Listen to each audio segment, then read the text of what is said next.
ఆఫీస్లో టాక్సిక్ పీపుల్ని ఐడెంటిఫై చేయడం ఎలా? సైకాలజీ రీసెర్చ్ ఏం చెప్తుందంటే toxic people main goal power, control or recognition. వీళ్ళ బిహేవియర్ నార్సిసిజంకి చాలా దగ్గరగా ఉంటుంది. వీళ్ళు క్రెడిట్ స్టీలింగ్ చేస్తారు.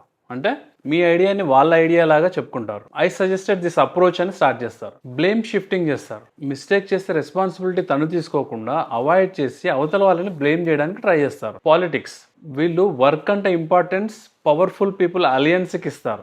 రూమర్స్ స్ప్రెడ్ చేయడానికి, వాళ్ళ పీర్స్ని మ్యానిపులేట్ చేయడానికి టైం స్పెండ్ చేస్తారు. ద మైక్రో మేనేజర్, వీళ్ళకి ప్రతి గంటకి అప్డేట్ కావాలి, ప్రతిదీ క్వశ్చన్ చేస్తారు. వీళ్ళు ఇద్దరి మధ్యన కాన్ఫ్లిక్ట్ క్రియేట్ చేయడం, మిస్అండర్స్టాండింగ్ క్రియేట్ చేయడం చేస్తారు. మరి టాక్సిక్ పీపుల్ ఆర్గనైజేషన్లో ఎలా సర్వైవ్ అవుతున్నారు? వీళ్ళు లీడర్షిప్ దగ్గర వేరేలా ప్రొజెక్ట్ చేసుకుంటారు. ఇంప్రెషన్ మేనేజ్మెంట్ అంటారు. వీళ్ళు లీడర్స్ ముందు చాలా కోఆపరేటివ్గా కనపడతారు. మీరు ఏం చెప్తే అది చేస్తామని చెప్పడం, మీరు చెప్పిందే ఫైనల్ అన్నట్టుగా బిహేవ్ చేస్తారు. వాళ్ళ సైడ్ బేస్ వచ్చేసరికి, అంటే వాళ్ళ పీర్స్ దగ్గరకు వచ్చేసరికి ఆ లీడర్స్ వేస్ట్, వాళ్ళు అంతా చెప్పింది బలవంతంగా మనతో చేస్తున్నారు, ఇలాంటి రూమర్స్ స్ప్రెడ్ చేస్తారు, మిస్అండర్స్టాండింగ్ క్రియేట్ చేస్తారు. వాళ్ళ కింది వాళ్ళ దగ్గరకు వచ్చేసరికి చాలా అగ్రెసివ్గా, ఇందాక మనం అనుకున్నాం కదా, క్వశ్చన్ చేయడం, గంటకి అప్డేట్ అడగడం, ఇలాంటివి ఎన్నో చేస్తుంటారు. హార్వర్డ్ బిజినెస్ స్కూల్ ఏం చెప్తుందంటే టాక్సిక్ పీపుల్ వల్ల 30-40% ప్రొడక్టివిటీ పడిపోతుంది due to stress and conflicts. మీ చుట్టూ ఇలాంటి టాక్సిక్ పీపుల్ ఉంటే కామెంట్ చేయండి. ఈ టాక్సిక్ పీపుల్ని ఎలా హ్యాండిల్ చేయాలో మనం నెక్స్ట్ వీడియోలో చూద్దాం. Follow me for daily growth.